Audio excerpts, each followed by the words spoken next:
Your brother will be taking over as CEO effective immediately. My father's words echoed through the conference room as my heart stopped. James needs this opportunity more than you do, Alexandra. You understand, don't you?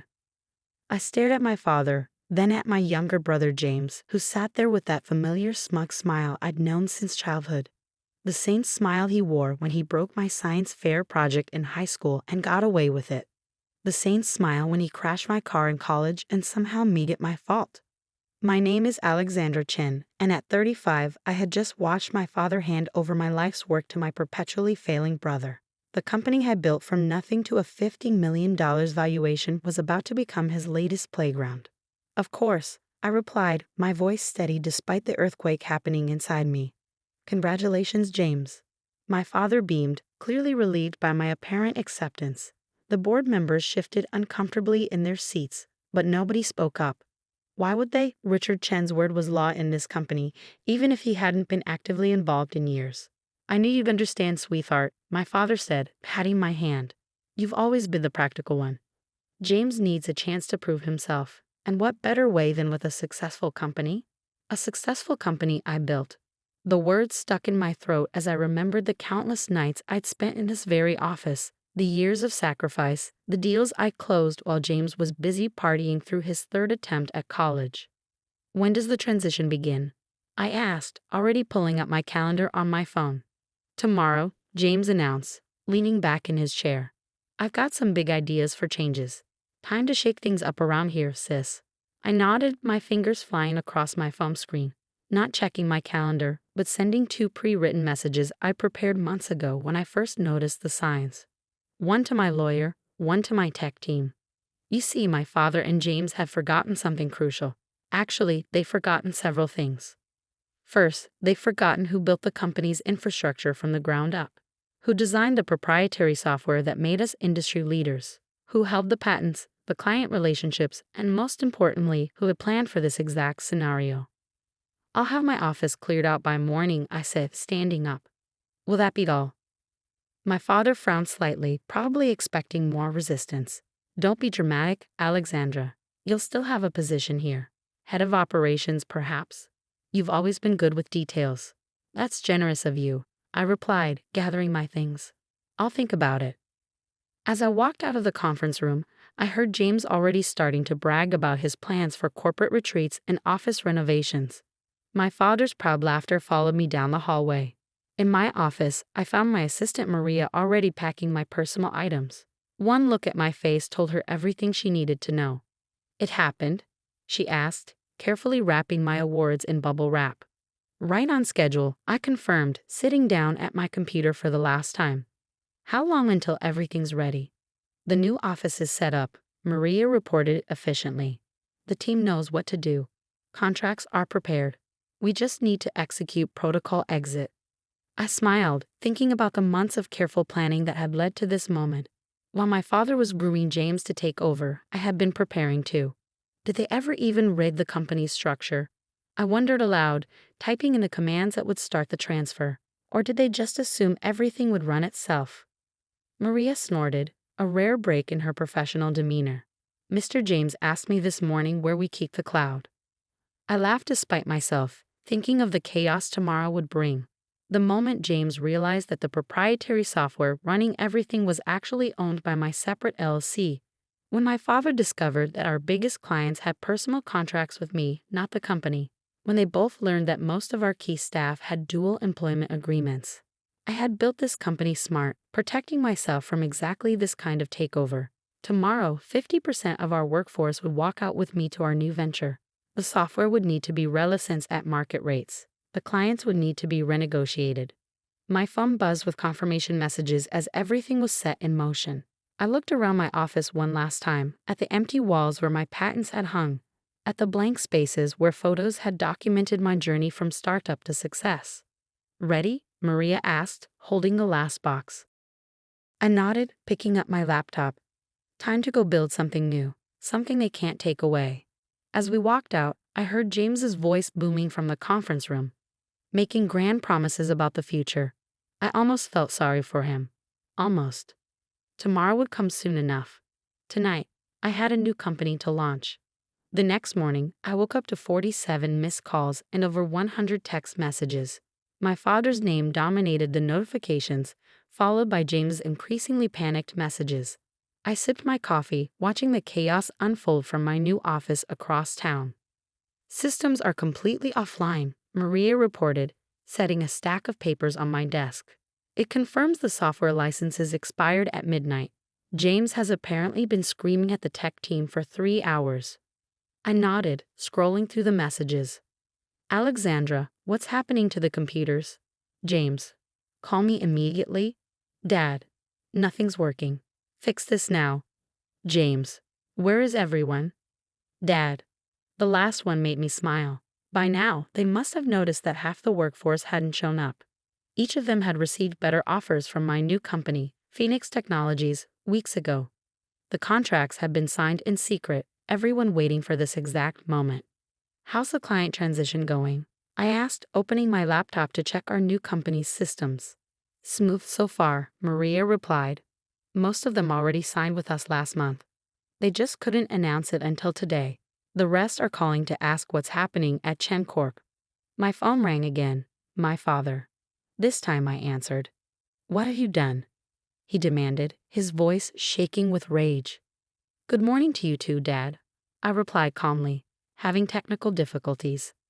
"This is sabotage. Your brother can't access any of the systems. Half the staff is missing. Our biggest clients are sending termination notices. Fix this immediately." I leaned back in my chair, remembering all the times he dismissed my concerns, ignored my achievements, and pushed James forward despite his incompetence. "I can't fix what isn't broken, Dad. The software license belonged to my personal LLC. It expired at midnight. The staff who left were all hired under dual contracts, perfectly legal. As for the clients, they're free to choose who they work with." "You planned this," he accused.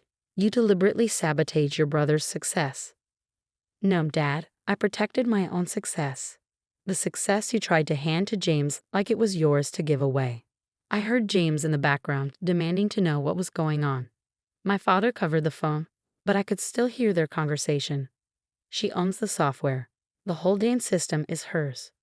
"What do you mean she owns it?" "We own the company. The company used licensed software, her software. She owns the patents." Their realization was almost comical. For years, they'd seen me as the reliable daughter, the practical one who handled the details while they focused on the big picture.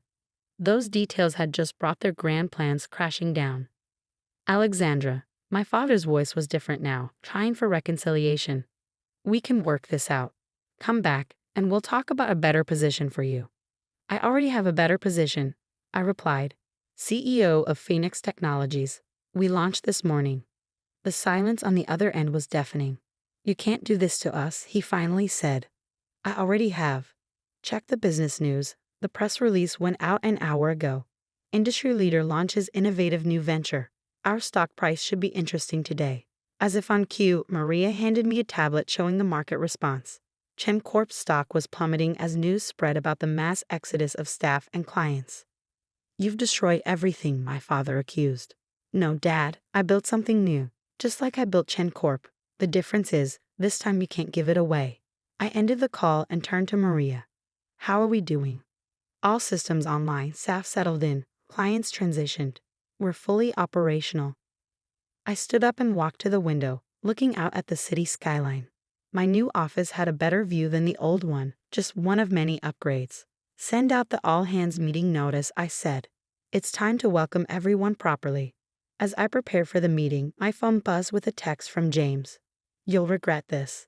Dad's talking to the lawyers."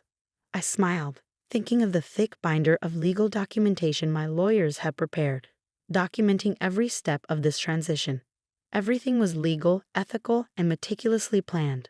Let them talk to their lawyers. I had built this exit strategy as carefully as I built the company they tried to take from me. They just hadn't been paying attention to the details. My new conference room was filled with familiar faces, the best talent from Chen Corp, now free to work without James's interference. As I stood to address them, I felt none of the anger or bitterness from yesterday, only excitement for what we would build next. "Welcome to Phoenix Technologies," I began, "where we value talent, innovation, and most importantly, where we recognize and reward the people who actually do the work. The applause was deafening. We were ready to soar. 6 months after launching Phoenix Technologies, I sat in my office reviewing our latest quarterly reports. Our valuation had already surpassed Chen Corp's, which was struggling to recover from what the business media had dubbed the Great Migration. My father had tried everything: legal threats, attempted client poaching, even emotional manipulation through family members. Nothing worked. Our patents were ironclad, our contracts secure, and our new company was thriving. Your brother's CV just came through our hiring portal, Maria announced, trying to hide her amusement. Should I add it to the rejection pile? I nearly choked on my coffee. He applied here. Apparently, Chen Corp isn't doing so well under his leadership. They've lost 70% of their market value. The board is considering a vote of no confidence. I shook my head, thinking about the irony. James, who'd been handed a successful company on a silver platter, was now desperately seeking employment at the company he'd mocked as my temper tantrum just months ago. My phone buzzed. A text from my mother, who'd remained notably quiet during the whole ordeal. Your father's not sleeping. James is drinking again. Can't we find a way to fix this? Fix this, always their solution. Have Alexandra fix everything while they continued making the same mistakes. Not this time. Send James the standard rejection letter, I told Maria.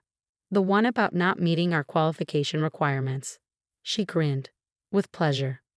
Later that afternoon, as I was reviewing potential acquisition targets, including, ironically, some of Chen Corp's struggling subsidiaries, my office door opened.